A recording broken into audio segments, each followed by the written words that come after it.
Time now for our post-game coaches interview, brought to you by Mel Hambelton Ford.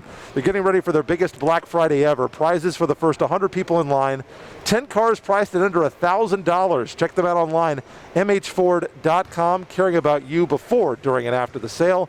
That's the Mel Hambelton Ford difference. Coach, obviously, very much a mixed game, quite a story today.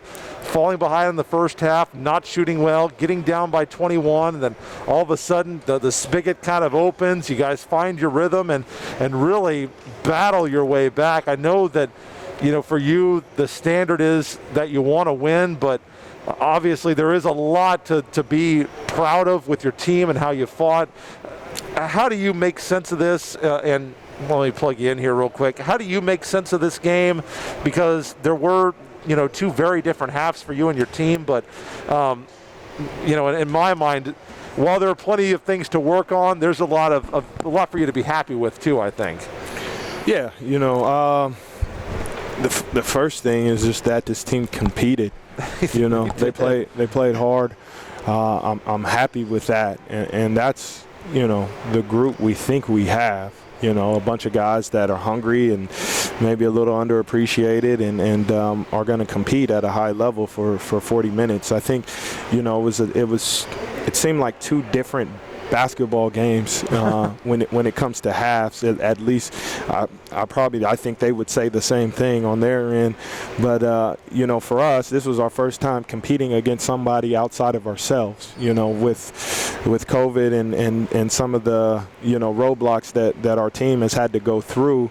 This is the first time, and even myself, I thought there were some first half jitters. Guys were anxious.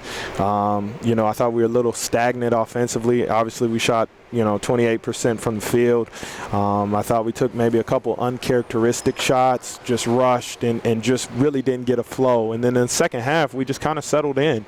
We shared the ball. I think I'll have to go back. I think we had, I don't know how many assists we had at halftime. I want to say like 3. So you are right on, Coach. 3 at the half. We had 11 in the second half, so we did a good job of sharing the basketball, and I think that's the result.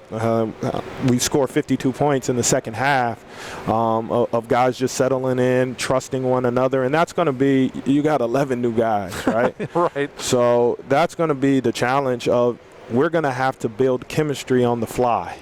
And, hopefully the needle moved in the right direction on the chemistry meter tonight. And we'll just kind of continue to go from there. So, yeah, Coach, there's not a lot of moral victories in this, and you know how that goes. But, you played the 21st ranked team in the country and had a chance to pull it off. So like I said, you find the positive out of the negative, and I think that's true. Defensively, you get a little bit better, and like I said, the chemistry will come. Because I thought you had the right approach and the attitudes, and hopefully that'll mesh and come together when you need it to happen. Yeah, I've enjoyed this group. I mean, to be honest with you, I've really enjoyed their spirits, the personalities on the team. You guys are genuinely rooting for one another. They're competing in practice when we ask them to, and then out here there's bonds building.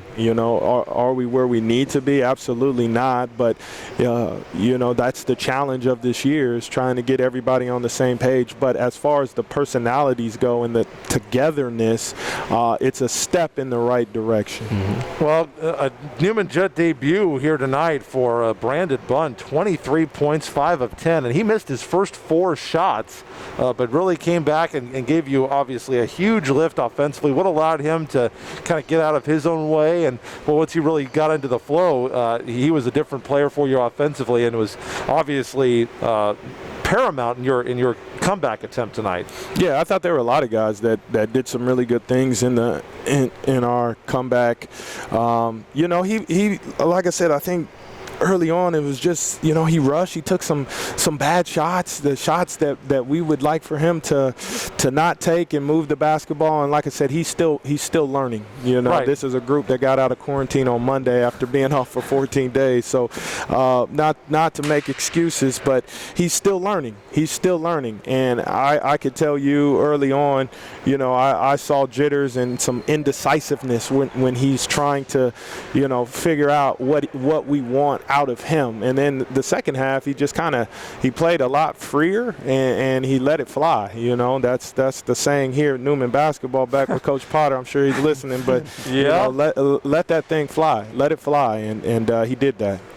Well, I thought DeAndre Johnson, coming back, like I say, he looks like he's in great shape. Had to sit out last year with the knee injury, or most of last year with the knee injury and stuff. But his progress to this point, you got to be, there's a former starter back in the mix, and then with the new guys, hopefully he'll continue to get better. Yeah, absolutely. Like he's not 100% right now, but he's just a competitor. He's a warrior. The kid is, he had the surgery, and every day in practice we see him, gradually getting better. And being more confident, because there's a mental aspect when you have an injury like that to get over that hump, and he's in that process. But he's a tough-minded kid. He's a great kid, and he's a warrior, and he's going to continue to battle. And we're not surprised. That's what we fully expect out of him. Final question for you. Obviously, a quick turnaround against Pittsburgh State coming in on Tuesday. The Gorillas obviously are kind of a middle-tier team in the MIAA. You just proved you can play with the number 21 team in the country. What do you feel like is the number one thing you want to take away from this game and work on in this limited amount of practice time that you do have, and try to get the Gorillas before you take off for Thanksgiving?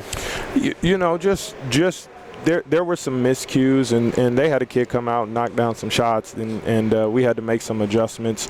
But just some of the coverages that we blew early on, which is to be expected early in the year, just making sure we kind of clean some of those things up, and that we continue. It's going to do with this group is just going to be about continuing to build chemistry, and the only way you can do that is get out and play, and that's what we have to continue to do if we want to continue to improve. And I think this group has the right mindset and attitude to do so. RJ Allen, head coach of the Jets. Coach, appreciate it. Thank you so much. Thank you, guys.